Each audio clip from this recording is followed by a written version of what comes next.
packaging it with talent who, who have a certain appeal and that are going to, execute that script and make it the best it can possibly be. Public now is very much aware of what's being made. Their information is readily available at their fingertips because of the internet, and so it all boils down to making a quality movie.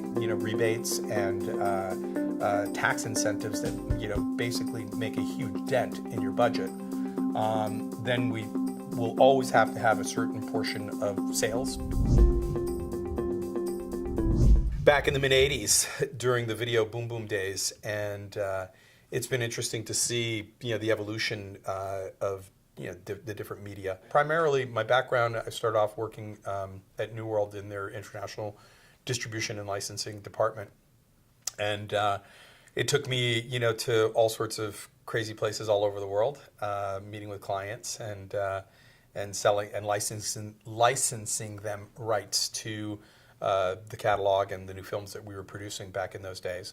And now I have segued from just doing licensing and distribution to producing, optioning scripts, making offers to actors, basically packaging and financing, and still selling, because that is something that it's a unique skill set that I have, and that I continue to develop and have, clients who I've had in the 32 years, since I started, that are still working with me and still licensing films for me.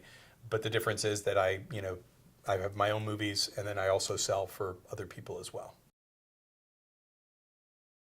It's just interesting that, in the 32 years that I've been in the business, we've seen the shift from video to DVD to now SVOD and the VOD platforms, which are streaming, all over the world and getting content to all the consumers. So, the way that we deliver movies has dramatically changed. I mean, it all starts with the screenplay.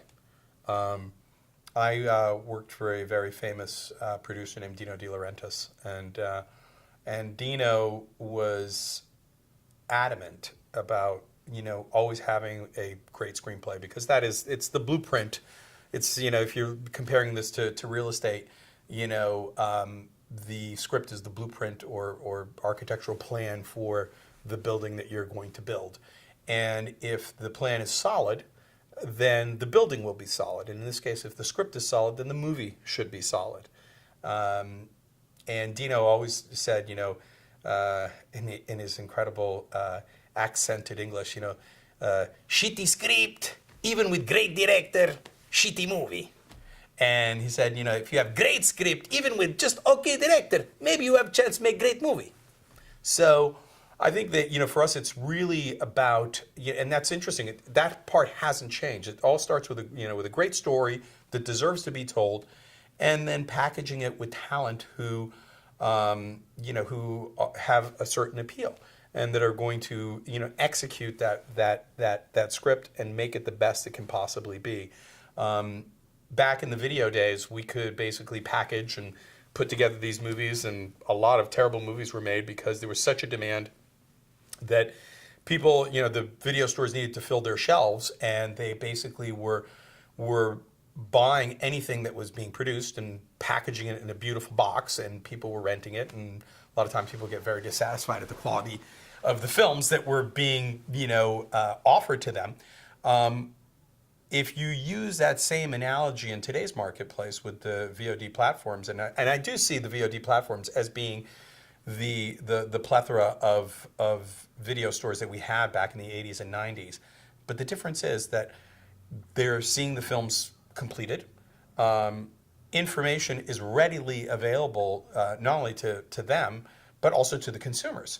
So, we've got Rotten Tomatoes now. We have a whole, slew of websites that are seeing movies and judging movies and giving opinions, and even people themselves, that are blogging about certain things. So you have to be consistent with the quality now. I mean, it starts from the script with the right package, and again, making a quality film. Because as the public now is very much aware of what's being made, their information is readily available at their fingertips because of the internet, and so it all boils down to making a quality movie. My rule of thumb is we never take on projects that are going to be above $20 million.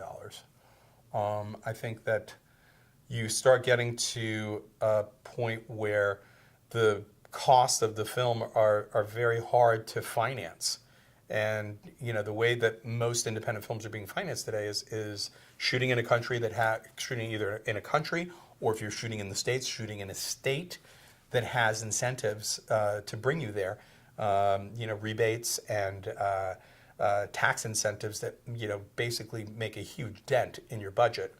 Then we will always have to have a certain portion of sales being made to some of the independent distributors.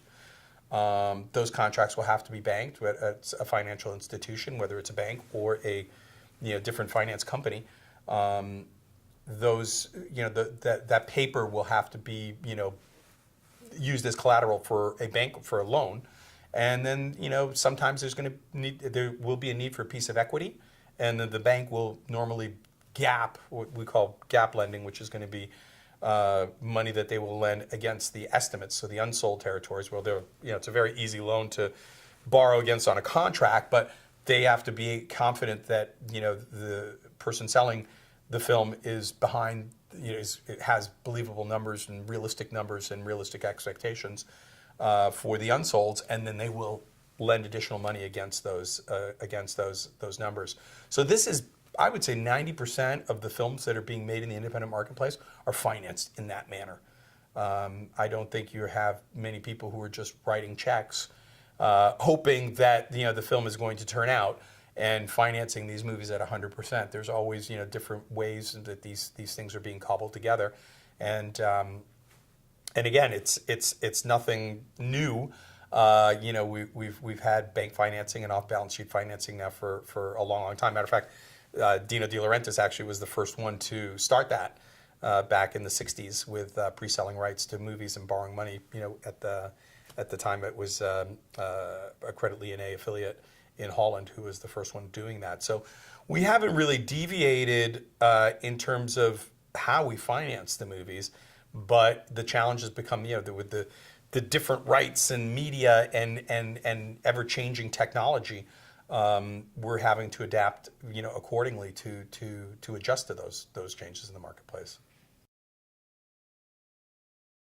You're not really going to get much traction with casts unless you have a filmmaker, and the filmmaker's got to have a certain appeal to the agents before they're going to entrust their actors to you. So we generally like to, for us particularly because we're very well versed in the world of European financing and soft money deals in Europe. So we like these, edgy European directors. I've got a project with a German director named Dennis Gansel, and Dennis did a great German film called The Wave, and then he came to America and did his first English language film was the sequel to The Mechanic. That starred Jason Statham, and he's now in post-production on one of the most expensive German films ever made, which is a fantasy film that he's in post-production on. And then he does a film for us called The Devil.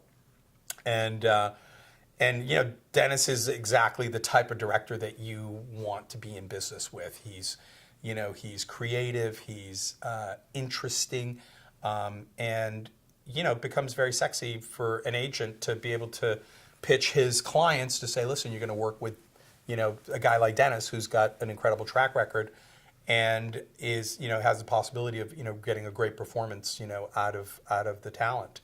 So those are the, script, filmmaker, cast, and simultaneously while we're getting the cast, we're pulling all the financing together, and then we sell.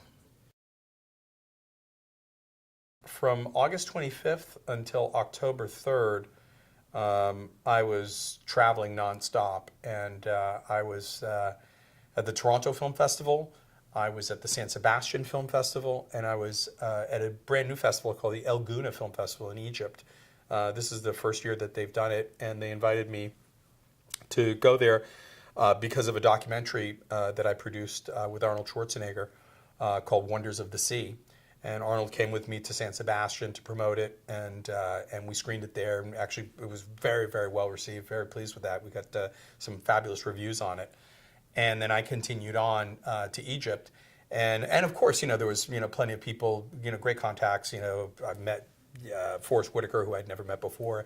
I saw Oliver Stone, again, who I have already previously met, and I also got to spend some time with Tarak Ben Ammar, who is somebody who I've also known for decades, but somebody who I really respect and is one of the most powerful media guys in Europe today. But they were all in Egypt, and it was great to be with them, to hang out with talent, but also during the Toronto Film Festival and San Sebastian, I spent a lot of time with my clients, and one of the things that's great with, as I said, keeping my finger on the pulse of the marketplace is that I know who's good, who's not, what they're buying, what's working, what's not working, and you need to be in constant touch, which is why guys like me are always on the road, running around. I'll be at Sundance in January, I'll be at Berlin in February, and it's a constant communication. Lines of communication have to be open all the time so that you know what decisions to make when it comes to cast. You know what decisions to make when it comes to how much money you can actually afford to spend on a film. Because at the end of the day, it's got to make financial sense. I was actually approached recently, and I get deluged with all sorts of producers and filmmakers and folks with projects or folks with scripts, and it's to the point where you just get such a deluge that you can't respond to everybody.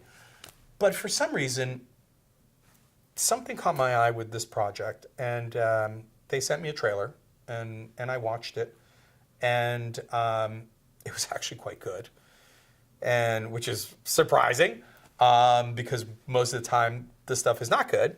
And I asked if they had the movie completed, and they said yes, they did, and they sent me a link to screen the film, and the film was actually fabulous. And we've taken it on to represent it for international sales. This is a picture that I did not produce, that I'm the sales agent on for the filmmaker and the producer. And the point that I wanted to make by giving you this story is that they actually tracked me down. They looked at my website. They saw the types of movies that we were working on. They kind of judged what our track record was, and they thought that we might be a good fit for them. So for somebody who is, who's approaching this, the first time that they've made a film and they're looking for a sales agent, I think, there's a lot of resources at your disposal now to be able to find out about people, and then see what films they're involved in. Talk with, hopefully, maybe there's a way that you can get in touch with some of the people they've worked with to know that they're legitimate. But I think that, with, for example, registering for the American film market, which we're down here in Santa Monica this week for, immediately we've gotten, because we're registered, that's already a check for a potential somebody who's potentially looking for a sales agent. So they automatically will go to the registry of the American film market. So they know that the company is a legitimate company. They're exhibiting at the film market, so they obviously have the resources to handle the licensing of their film. And then it would be, I would then do research on, literally go to the websites and start, culling through and seeing what kinds of films they represent. Obviously, if you have a smaller film and these guys just do big, huge event, $50 million movies, it's not going to be the right fit. But like these producers that tracked me down, they looked at the films that we'd done, and I've been involved with big movies. I've also been involved with tiny little movies. I've done sexy thrillers. I've done action films. I've done horror. I've sold pretty much every genre. So you want to have somebody who's got a lot of experience and who's handled different types of films, because unless you have a very specialized film and you find a very specific specialized sales agent that specializes in that type of movie, that's also a possibility as well. But it really boils down to research And then at the end of the day, it's going to be about the rapport that you will have, the personal rapport that you will have with a sales agent, that, you know, you may feel more comfortable with somebody than with somebody else. The I think that the TV series business is extremely robust, and you're finding that because of the way that people, we've been talking about, evolution and the way in which we broadcast movies, the way in which we watch films, the way in which we watch TV series now. Who would have ever thought that binge watch, what do they call it, binge viewing, would be the rule of thumb nowadays, where people will literally see a series. I've done it myself. The minute that you start getting hooked, you just will blow through an entire season in 2 days, glued to your TV. I'm very lucky in that even though I grew up here in America, I have both American passports and a French passport. I speak multiple languages, and I just came back from 6 years of living in Belgium, where they have a very robust and healthy tax system that where you can actually shelter some of your tax liability by investing in film. And so I was working with a company that had successfully done that and raised hundreds of millions of euros producing movies there. Very advantageous when you can take the tax shelter money and marry it with another country in Europe. They've actually incentivized it. They've made it so that it's easy to do just that. And you can basically cover anywhere from, if you structure it correctly, you can cover anywhere from 40 to 60% of the cost of the film by structuring it in that way. The Dennis Gansel film that I was just talking about is a movie that is going to be shot in Munich, actually outside, it'd be in the state of Bavaria, but we're also going to be raising money for the production in Belgium as an investment into the movie, and we'll shoot the movie in Bavaria, and we'll post in Belgium, and that way we maximize the revenues that we can get, along with a German sale, which my German partners are going to be in charge of, and then this way we defray a massive amount of the cost of the movie, which makes it easier then to finance. So unless you have, for example, there's a movie that we like a lot that we've taken on for to represent as a sales agent. It doesn't have any big names attached, but it's in a genre that really doesn't need names. It's a teen horror film, and just really well made and delivers. And we have very high hopes for it. We think we're going to do fine because it's, again, the quality speaks for itself. If it's not going to be a horror film, if it's going to be let's say it's an action film or a heist movie, you need recognizable names, even if they come from the television world, just because of the the Netflix and the Amazons and the other VOD service providers. They're basically like TV broadcasters now, and you're going to need something to attract the audience, and so that would be my advice in terms of if you're going to spend a significant amount of money, you have to have some stars in there. Otherwise, it's going to be very hard for anybody to go out there and make sales on it. Well, I think that they have to really look very carefully at the waterfall. I think there's always people running around offering deals, on films, and generally where people get taken advantage of is, they put an equity piece into the film, and they're behind so many people that the chances of them ever getting paid back are very slim. And it's a classic mistake that a lot of producers make. I tell new producers the story of somebody who I know very well, who I advised, and I told him, and I said, listen, I don't like the way that this deal is being structured. I think you're going to lose some money. And he said, well, I want to do it anyway because, the filmmakers involved are people I want to be in business with. There's a studio that's distributing this movie, and the ironic thing is, the guy showed up at Sundance, and his name's on the poster as one of the producers, and he couldn't even get into the party. And so I always like to use that analogy, because not only could he not get into the party, but he lost $750,000. And it was a high-profile project with major cast. I mean, I don't want to give you all the details of it, because I don't think it's fair for that my friend had this happen to him, but it did. And I think it happens regularly in the film business, where people, the new folks come in and they have big eyes, and we're very excited about being involved with the film business, and with the possibility of maybe hitting a home run where they'll put in so much money and the picture turns out to be an incredible success, which does happen. But unfortunately, the situation that I just explained happens more often than not. So that would be my advice to them, is just be very careful to see how they recoup. Generally they want to be in a position that's either they're pari passu with the bank, or they're coming right after the bank loan.